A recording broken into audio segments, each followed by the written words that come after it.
이해훈 닮은 꼴 김용남. 참모 폭언하고 토사구팽이 이해훈과 닮아간다. 자, 왜 그러냐면은 아시겠지만은 이해훈이 이 국민의힘에서 뭐 탄핵에 반대하고 막 그렇게 했었죠. 그런데 이재명이 기획예산처 장관으로 이렇게 슬쩍 써서 자기 마음대로 이제 하려고 국가 예산을 앉혀놓고 허수아비처럼 앉혀놓으려고 하면서 이해훈에게 이 탄핵에 반대하는 거를 참여를 하게 막 만들었죠. 그래서 이해훈은 거기에 이제 장관 자리 하나 하려고 다 기억이 나실 겁니다. 장관 자리 하나 하려고 자기의 행적을 완전히 이제 참여하는 듯이 그 탄핵에 반대했던 것을 그런 식으로 공개적으로 그 이야기를 했죠. 그래서 장관 자리 하나 해보려고 했는데 딱 그 보좌관에 대한 갑질부터 시작해서 모든 게 엉클어졌죠. 그 다음에 여러 가지 아들 문제, 입시 문제 여러 가지가 막 터지면서 만신창이가 돼서 토사구팽돼서 장관 자리를 못 앉았습니다. 자, 김용남이 원래 국민의힘 소속이었죠. 국회의원 하다가 공천 못 받고 하니까 저 이준석 당에 가서 기웃대다가 또 안 되니까 이 민주당 가서 이번에 평택을 해서 공천을 받아서 갔습니다. 그런데 이해훈이 국민의힘 보수정당의 국회의원일 때 보좌진한테 막 고함 지르고 막 갑질을 해서 국민들의 공분을 샀죠. 근데 김용남, 민주당으로 가 있는 김용남이 역시 국민의힘 국회의원일 때 보좌진을 폭행을 했다.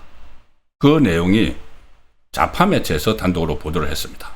이재명 정부 들어서 하나의 특징이 있는데 좌파 안의 어떤 뭐 비리나 의혹들을 막 경쟁적으로 파헤치는 것이 좌파 매체들입니다. 그만큼 그 좌파 언론을 이용해서 상대방에서 흠집을 내는 그런 일들이 좀 벌어지고 있는 것 아닌가. 가령 이번 경우도 김용남에 대해서 민주당에서 적들이 되게 많겠죠. 자, 그래서 이런 그 의혹들이 지금 좌파 매체를 통해서 번지고 있는데, 자, 프레시안이 오늘 단독 보도한 내용입니다. 프레시안은 좌파 성향 매체죠. 김용남이 보좌진을 폭행을 했는데 11년간 침묵을 했다. 입을 피해자가 고통이 심했다. 발길질 폭행으로 피부 손상에 출혈을 했다. 그리고 사표낸 직원에게 요즘 애들은 끈기가 없어. 이렇게 막 이야기를 했다는 겁니다. 자, 김용남도 검사 출신이죠. 그런데 참모들을 쥐잡듯이 했다. 그런 것은 이 국회에서도 저도 국회 오래 출입을 했지만은 이 기자들 사이에서 다 이게 소문이 납니다. 보좌진들 사이에서. 저 방은 맨날 그 참모들이 바뀌어. 워낙 변덕이 심하고 막 폭언을 하고 막 그렇게 하기 때문에 며칠 못 견디고 다 나간다. 그 이해훈 때도 그런 소문이 많았죠. 근데 이제 김용남은 제가 뭐 확실히 그런 소문을 들은 것은 아니지만은 뭐 그때 초선위원이고 별 관심도 없었으니까. 그런데 그때 폭행이 있었다고 피해자가 폭로를 했습니다. 자, 프레시안에 민주당 김용남 경기 평택을 국회의원 재선거 후보죠. 2015년에 그때 새누리당 초선 의원 시절에 보좌진 폭언 논란에 휩싸였다. 프레시안과 연락이 닿은 옛 김용남 의원실 출신 전직 비서관 A씨는 김용남으로부터 당한 발길질의 기억을 어제 일처럼 생생하게 기억을 했다. 당시 5급 비서관인데 2015년 상급자인 김용남 후보에게 정당화될 수 없는 폭행을 당한 뒤 사표를 제출을 했다는 겁니다. 폭행 상황은 이 보좌진이 2017년에 책을 하나를 냈습니다. 그 책을 저도 본 기억이 있는데 이제 보좌관 국회의원 보좌진을 하면서 경험했던 일들을 책으로 낸 적이 있는데 그 책에도 이 내용이 있습니다. 비서관을 그만둔 이유와 당시 느낀 감정 이런 것을 썼는데 책에서 이 비서관의 책에서 그때는 김용남 실명을 공개하지 않고 대신 검사 출신의 초선 국회의원 A 의원 이렇게 지칭을 하면서 자기가 당한 이 폭행, 폭언 경험을 썼습니다. 이렇게 썼습니다. 본인이 여러 의원실을 거쳤지만 이런 처음이었다. 그동안 겪어낸 A 의원, 이제 A 의원이 바로 김용남이란 거죠. 행실만으로도 나는 완전히 지쳐 있었다. 나는 검사 앞에 끌려온 범죄 피의자가 아니었다. 그냥 참모였는데 그 일 이후 A 의원, 김용남과 얼굴 마주치는 것도 싫었다. 의원실에 앉아있는 것 자체가 큰 스트레스였다. 어떤 일이냐 하면은 2015년 3월에 발생을 했는데 이 비서관이 의원실 직원들과 함께 이 김용남의 당시 지역구 행사를 준비하던 중에 밤을 새우고 식사도 거르며 분주하게 움직였는데 이 행사 당일 강당 입구에서 현수막을 걸고 있던 이 비서관에게 김용남 후보가 야! 라고 큰 소리로 불렀다. 행사 전 재생할 본인의 대정부 질문 활약상 동영상이 준비되어 있는지 확인을 했는데 동영상 어쨌어? 동영상 안 가져왔어. 이 날선 다고침에 이 비서관이 막 이제 답을 하려고 동영상이 백업되어 있다. 이렇게 답을 하려고 했는데 그걸 못 참고 말이 다 끝나기도 전에 신고 있던 구두 끝으로 정강이를 힘껏 걷어찼고 씩씩거리며 돌아서서 가버렸다. 이 정도 당하면 평생 잊지 못하죠. 그러니까 뭐 속된 말로 조인터라고 그래요. 조인터를 깠다는 이야기입니다. 마치 군대처럼.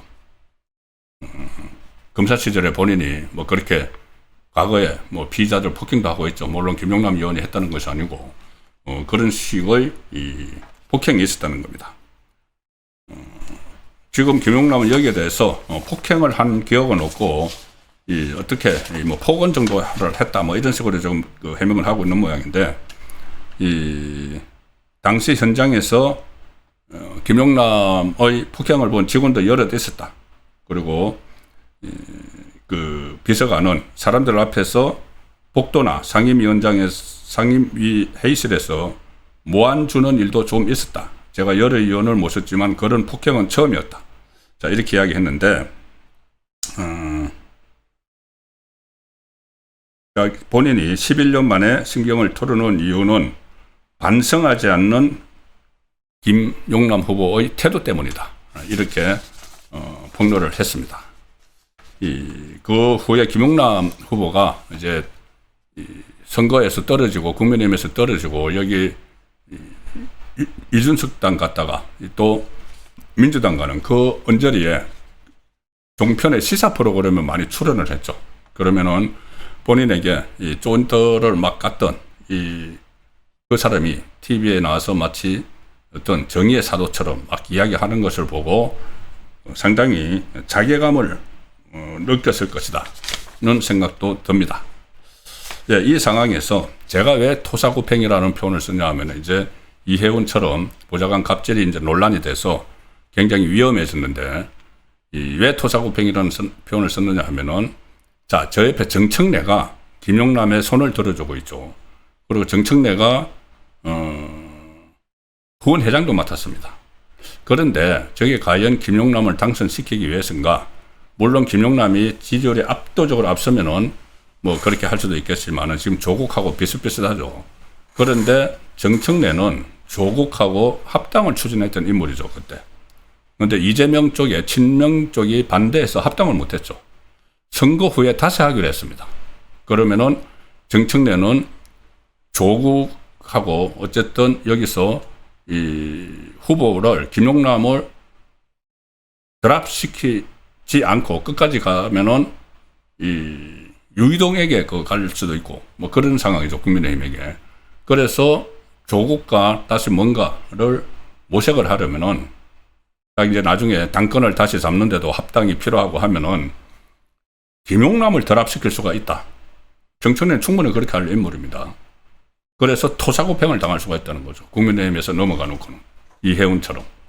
왜 제가 그 말씀을 드리냐면은, 이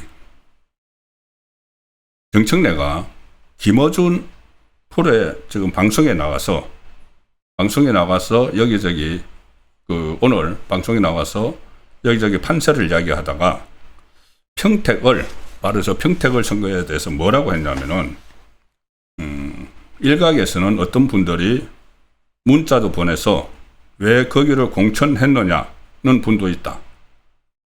왜 저기 조국에 출마했는데 왜 김용남을 공천했느냐라고 하는 사람도 있다. 그런데 민주당 당대표는 당연히 전 지역에 공천을 하는 것이고 그래서 공천했다. 이 당위성을 강조를 하면서도 조국하고 단일화 가능성에 대해서 이렇게 이야기합니다. 선거는 수많은 변수와 수많은 경우의 수, 그리고 돌발 상황이 발생할 수 있다. 지금 돌발 상황 발생했죠. 보좌진 폭행. 저걸 알고 이야기한 건가요? 자파매체에서 취재를 했으니까. 돌발 상황이 발생을 했습니다. 그래서 거기에 만반의 대비는 또 하는 수밖에 없는데 결국은 민심이 원하는 대로 가는 수밖에 없다. 자, 그래서 단일화를 할 수도 있다. 지금 상황이라면 돌발 상황이 저렇게 김용남에게 악재가 생겼으면은 김용남을 용도 폐기할 수도 있다. 는 그런 마음을 비춘 것이죠. 그래서 김용남이 지금 보좌진 폭행 그리고 플러스 토사구팽, 여기에 본인은 이제 폭언이라고 주장을 하고 맞은 사람은 폭행당했다고 합니다. 어쨌든 저런 갑질이나 또 토사구팽 당하는 측면에서 이해훈 제2의 이해훈이 될 수도 있다는 내용을 소개를 드렸습니다.